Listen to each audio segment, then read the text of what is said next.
నమస్తే తెలుగు రాజ్యంకి స్వాగతం. నేను మిస్ సంధ్య. పటాన్ చెరువు ప్రస్తుతము గూడెం మైపాల్ రెడ్డి కాంగ్రెస్ కండువా కప్పుకున్న తర్వాత దీనికి సంబంధించే డిస్కషన్ నడుస్తుందని చెప్పాలి. అందుకే పఠాన్ చెరువు రాజకీయ చిత్రం అనేది అయితే ప్రస్తుతం నడుస్తుందని చెప్పాలి. ఎందుకంటే ఆల్మోస్ట్ ఆల్ కాంగ్రెస్ నుంచి 2 సార్లు దండయాత్ర చేసిన కాటా అనిల్ గౌడ్ ప్రస్తుతం అక్కడ ఉన్న విషయం తెలిస్తే, దాంతో పాటు అదే నియోజకవర్గానికి సంబంధించి ఆ సీటు కోసం ప్రయత్నించి కాంగ్రెస్ లో ఒక మారు అనౌన్స్మెంట్ అయిన తర్వాత మళ్ళీ కాటా అనిల్ గౌడ్ కి ఇవ్వడము, ఆ తర్వాత స్వతంత్ర అభ్యర్థిగా అయినా పోటీ చేస్తాను అనేసి నీలం మధు తెర మీదకి రావడము, ఆ తర్వాత ఆర్ఎస్ ప్రవీణ్ కుమార్ పార్టీలో జాయిన్ అవ్వడము, అక్కడి నుంచి పోటీ చేసి ఓడిపోవడము, ఇద్దరు కలిసి ఫైట్ చేసినా చివరకు గూడెం మైపాల్ రెడ్డినే విజయం వరించడం మనందరికీ తెలిసిందే. అక్కడ ఎంత పెద్ద గనుల మాఫియా జరుగుతుందనే విషయము, గూడెం మైపాల్ రెడ్డి మీద ఉన్న ఆరోపణలకు సంబంధించి కాటా అనిల్ గౌడ్ కావచ్చు, నీలం మధు కావచ్చు, ఏ రేంజ్ లో ఫైట్ చేశాడు, ఆయనను ఓడించడమే పరమావధిగా ఇద్దరు విడివిడిగా ప్రయత్నాలు చేసిన విషయం తెలిసిందే. కాంగ్రెస్ లో ఆ సీటు కోసం ఇద్దరి లాబింగ్ ఏ రేంజ్ లో జరిగింది.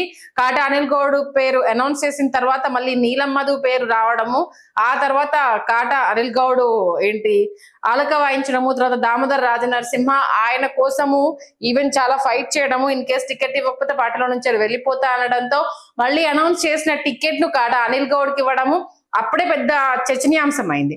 ఇక వీళ్ళిద్దరి లక్ష్యము గూడెం మైపాల్ రెడ్డిని ఓడించడమే. కానీ అక్కడ ఇక తన ఆధిపత్యాన్ని అయితే కొనసాగించాడు. బట్ భారీ మెజార్టీ అయితే రాలేదు. గతంతో పోల్చుకుంటే చాలా తక్కువ మెజార్టీతో ఆయన ఈసారి గెలవడం జరిగింది.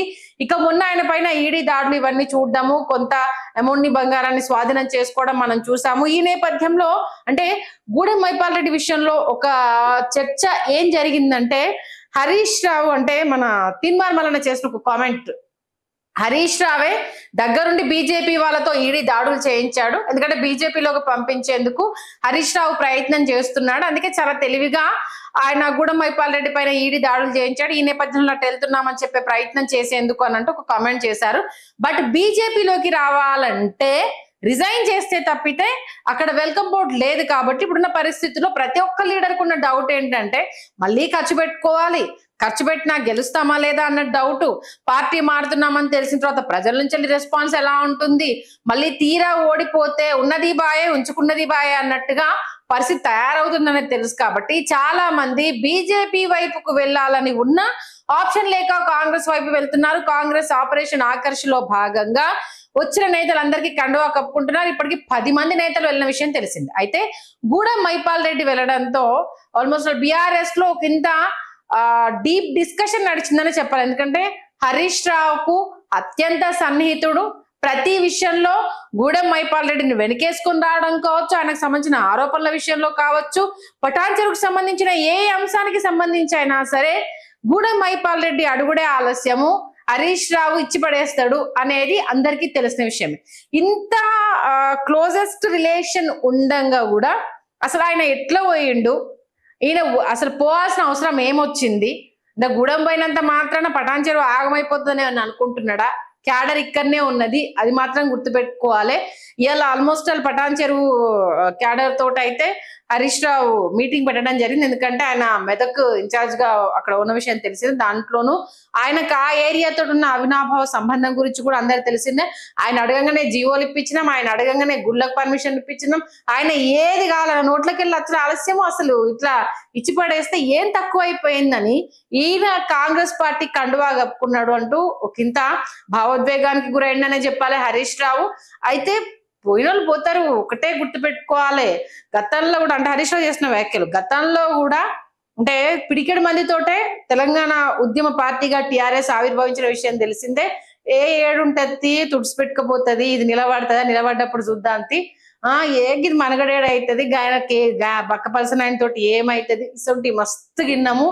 అయినా సరే నిలబడి ఎట్లా కొట్లాడి ఏం చేసింది, ఏం సాధించింది, దశాబ్ద కాలం పాటు తెలంగాణని ఎట్లా నిలబెట్టింది అనేది ప్రతి ఒక్క పౌరుడికి తెలుసు. కాబట్టి అప్పుడప్పుడు కింద మీద అవుతుంటే రిసీవ్ చేసుకున్నాం, పోరాడడానికి సిద్ధంగా ఉన్నాము, క్యాడర్ ఉంది, దాంతో నిలబడతాము అంటూ కూడా ఆయన పటాన్ చెరువుకు సంబంధించి వ్యాఖ్యలు చేశారు. ఇక సీన్ కట్ చేస్తే ఇప్పుడు కాంగ్రెస్ పార్టీలో జరుగుతున్న లుకలుకలు ఏంటంటే, అంటే తమ పార్టీ నేతలను ఓడించిన వ్యక్తుల్ని తీసుకోవడంతో ఇప్పుడు కొత్త పాత నేతల కలయిక కొంత పికలాటకంగా మారబోతోంది అనేది ప్రస్తుతం నడుస్తున్న చర్చ.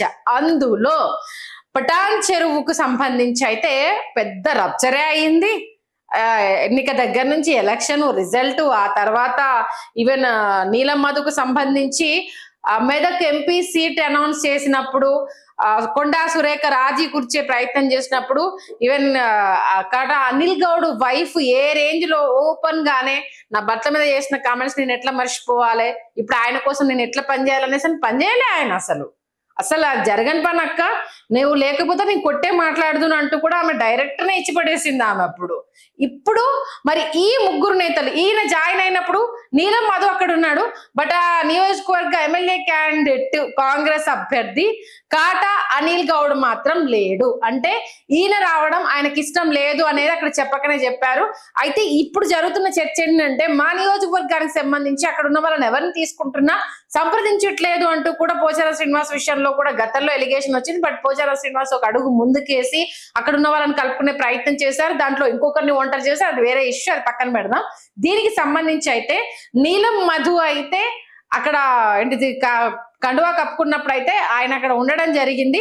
బట్ అంటే కాంగ్రెస్ క్యాండిడేట్ అయిన కాటా అనిల్ గౌడ్ ఇక్కడ కనిపించలేదు. అంటే గూడెం మైపాల్ రెడ్డి చేరిక అనేది కాటా అనిల్ గౌడ్ కి ఇష్టం లేదు అన్న విషయం చాలా క్లియర్ గా తెలుస్తుంది. ఈ నేపథ్యంలో మరి ఈ త్రికోణ పోరు అనేది అంటే ఎవరి క్యాడర్ వాళ్ళకు ఉంది.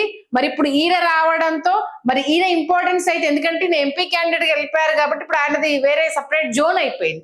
అందులోనూ ఈయనకు సీఎం రేవంత్ రెడ్డి అండదండలు నీలం మధుకు బీభత్సంగా ఉన్నాయి కాబట్టి ఈవెన్ అప్పుడు ఎమ్మెల్యే క్యాండిడేట్ గా అనౌన్స్ చేసి వెనక్కి తీసుకున్న నేపథ్యంలో ఆయనకు ఎంపీ క్యాండిడేట్ ఇచ్చారు. ఈవెన్ ఆయన విషయంలో సీఎం రేవంత్ స్వయంగా రంగంలోకి దిగడం కావచ్చు, గెలిపించే ప్రయత్నాలు చేసినా ఆయన అదృష్టం బాలేక ఎమ్మెల్యేగా బీఎస్పీ నుంచి వెళ్ళి పోటీ చేశారు, ఓడిపోయారు. తర్వాత ఎంపీగా పోటీ చేసినా కూడా ఓడిపోయిన విషయం తెలిసిందే. ఈ నేపథ్యంలో ఈయనకు అప్పటి నుంచి వెళ్ళే ఒకంత మంట అనేది అక్కడ ఉంది. ఎందుకంటే మమ్మల్ని విమర్శించిన వాళ్ళని తీసుకొని వాళ్ళకి పెద్దపీట వేస్తున్నారు అనేసి, బికాస్ ఆఫ్ ఇక్కడ దామోదర రాజనరసింహ ఈయనకు సపోర్ట్ చేయడం. బట్ గూడెం మైపాల్ రెడ్డి కాంగ్రెస్ కండువా కప్పుకున్నప్పుడు నీలం మధుతో పాటు మంత్రి దామోదర రాజనరసింహ కూడా అక్కడే ఉన్నాడు. అంటే ఈయనను తీసుకోవడానికి సంబంధించి ఆయన కూడా సపోర్ట్ చేశాడన్న విషయం అయితే క్లియర్ కట్ గా తెలుస్తుంది. ఈ నేపథ్యంలో మరి కాటా అనిల్ గౌడ్ ఏం చేయబోతున్నాడు, మరి ఇప్పటి వరకు దీనికి సంబంధించి ఆయన ఎక్కడ రెస్పాండ్ అవ్వలేదు. మరి ఈయన బలగం కనుక రెచ్చిపోతే, ఎందుకంటే వీళ్ళిద్దరితో కంపేర్ చేసుకుంటే ఆల్మోస్ట్ ఒక 2 హ్యాట్రిక్ కొట్టిన ఎమ్మెల్యే ఈయన. ఇక్కడ అండర్లైన్ చేసుకోవాల్సిన పాయింట్, గూడెం మైపాల్ రెడ్డి హ్యాట్రిక్ కొట్టిన ఎమ్మెల్యే అక్కడ.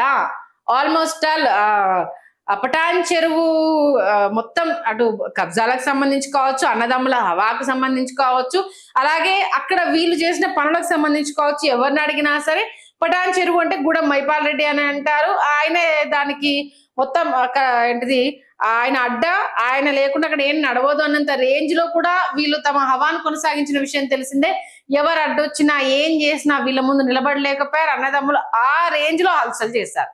ఇప్పుడు మరి ఈయన కాంగ్రెస్ పార్టీలోకి వెళ్లడంతో అటు నీలం మధు రేపటి రోజు మరి ఆయన కార్యకలాపాలను, ఎందుకంటే ఎప్పటికైనా అక్కడ గెలవాలి లేకపోతే నిలబడాలి అనేదేమో నీలం మధు ప్రయత్నం. పొలిటికల్ గా తనకంటూ ఒక స్టాండ్ ఉండాలి, ఒక సర్పంచ్ గా తన లైఫ్ ను స్టార్ట్ చేసి ఇమీడియట్ గా, అంటే బీఆర్ఎస్ పార్టీలో ఉండగానే నీలం మధు పటాన్ చెరువు ఎమ్మెల్యే టికెట్ కోసం చాలా రకాల ప్రయత్నాలు చేసినా హరీష్ రావు ఎక్కడ పొసగనివ్వలేదు. తర్వాత చూద్దాం తమ్ముడు ఎమ్మెల్సీ ఇస్తాము అనేసి హామీ ఇచ్చినా సరే లేదన్నా నాకు నేను ఎమ్మెల్యే క్యాండిడేట్ గా నిలిచాలి, ప్రజాక్షేత్రంలో నిలబడి కొట్లాడాలి అనేసి నీలం మధు అన్న ఆ తర్వాత బయటికి రావడము, ఆ తర్వాత జరిగిన పరిణామాలన్నీ తెలిసింది. అయితే ఇప్పుడు ఈ 3 ఒకే దగ్గర చేరడంతో పటాన్ చెరువు ముఖ చిత్రము రాజకీయంగా ఎలా ఉండబోతోంది, మిగతా కార్యక్రమాలకు సంబంధించి, ఎందుకంటే ప్రోటోకాల్ విషయంలో అంతకుముందు చిన్న 2-3 ఇష్యూస్ లో రగడ జరిగింది.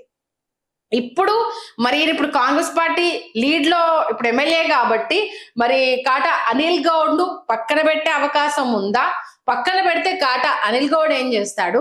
మరి గతంలో నీలం మధు ఎలక్షన్ టైంలో గూడెం మైపాల్ రెడ్డి విషయంలో చాలా రకాలుగా కామెంట్స్ చేయడం కావచ్చు, ఈవెన్ ఈయన సహకారంతోనే యూట్యూబ్ లో అనేక స్టోరీలు వచ్చాయన్న విషయాన్ని కావచ్చు, ఇక్కడ చాలా రకాలుగా చెప్పిన నేపథ్యంలో మరి ఎలా వీళ్ళిద్దరు కలిసి పనిచేస్తారు, వీళ్ళ ముగ్గురు త్రయం కలిసి పనిచేసే అవకాశం ఎంతవరకు ఉంది, ఇన్ కేస్ పనిచేస్తే మళ్ళీ నెక్స్ట్ టైం కి కాట అనిల్ గౌడ్ కి ఎంతవరకు ఆ సిట్టింగ్ స్థానం ఇస్తారు, గూడెం మైపాల్ రెడ్డి మళ్ళీ బీఆర్ఎస్ కి వస్తే తీసుకునే ప్రసక్తే లేదు, ఇంకా చాప్టర్ క్లోజ్ అంటూ హరీష్ రావు అయితే చాలా క్లియర్ గా చెప్పడం జరిగింది. ఇప్పటి నుంచి ఇంకా వీళ్ళ పావులు ఎలా కదపబోతున్నారు, మరి క్యాడర్ ని ఇటు ఈయన క్యాడర్ ని ఇటు ఈయన క్యాడర్ ని ఇటు ఈయన క్యాడర్, అంటే ముగ్గురు ఒక సపరేట్ ఫ్యాన్ బేస్ వాళ్ళకైతే ఉంది. ఈయనదేమో బీఆర్ఎస్ ది, ఈయనదేమో కాంగ్రెస్ ది, ఈయనది ఏంటంటే మిక్స్డ్ లో ఉంది. ఎంపీగా ఉన్నప్పుడేమో కాంగ్రెస్ క్యాడర్ ఒకంత కలిసింది, ఆ తర్వాత ఇండివిజువల్ క్యాడర్ ఒకంత కలిసింది. అంటే ఓవరాల్ గా అయితే 3 రకాలుగా అయితే ప్రస్తుతం పటాన్ చెరువులో రాజకీయం జరగబోతుంది అనేది మాత్రం క్లియర్ గా తెలుస్తుంది. ఈ నేపథ్యంలో దీనికి రాబోయే రోజుల్లో ఎన్ని తలనొప్పులు రాబోతున్నాయి, మరి అధిష్టానము దీన్ని ఎలా, ఎందుకంటే దామోదర్ రాజనరసింహ నిన్న నీలం గూడెం మైపాల్ రెడ్డి కండువా కప్పుకున్నప్పుడు ఉన్నాడు కాబట్టి ఆల్మోస్ట్ ఆల్ ఆయన సపోర్ట్ ఈయనకు ఉంది అనేది క్లియర్ గా అర్థమవుతుంది. నీలం మధు అక్కడ ఉన్నాడు కాబట్టి ఇక లాలుచీ పడి, అంటే లాలుచీ మీన్స్ అంటే ఇంకా తప్పదు, ఒకే పార్టీలో ఉన్నప్పుడు కలుపుకపోవాలి, నేను దానికి సిద్ధమైన సంకేతాన్ని అయితే నీలం మధు ఇవ్వడం జరిగింది. ఇక్కడ ఒంటరి కాబోతోంది మరి కాట అనిల్ గౌడేనా, మరి ఆయనకు అధిష్టానం నుంచి వెళ్ళి ఎలాంటి హామీ వచ్చింది, మరి ఆయన వైఫ్ గతంలోనే అంత అగ్రెసివ్ గా ఆవిడ తెర మీదకి రావడం జరిగింది, మరి ఇప్పుడు ఎట్లా చేర్చుకుంటారన్న క్వశ్చన్ ఏమన్నా రేజ్ చేస్తుందా, మాకు పార్టీలో ఇంపార్టెన్స్ లేదని అడుగుతుందా, లేదు కప్పిపుచ్చేందుకు మరి అనిల్ గౌడ్ కి ఇంకేదన్నా ఇప్పుడు చైర్మన్ పొజిషన్స్ ఇంకా ఖాళీగా ఉన్నాయి కాబట్టి దాంట్లో ఏమన్నా అవకాశం ఇచ్చే సిచ్యువేషన్స్ ఉంటాయా, మరి దీనికి సంబంధించి అనిల్ గౌడ్ నుంచి ఎలాంటి రెస్పాన్స్ వస్తుందన్నది మాత్రం తెర మీద చూడాల్సిందే. Please do subscribe to Telugu Rajyam channel. Please do subscribe to Telugu Rajyam channel. Please do subscribe to Telugu Rajyam channel. Hi అండి, నేను మీ ఆర్పీని, నెల్లూరు పెద్దారెడ్డి చేపల పులుసు ఓనర్ని. మీరు తెలుగు రాజ్యం అనే ఈ యూట్యూబ్ ఛానల్ సబ్స్క్రైబ్ చేసుకుని మంచి మంచి వీడియోలతో వస్తారు. Thank you so much. Hi people, I'm Sonakshi Verma and you please watch Telugu Rajyam and please subscribe to the channel.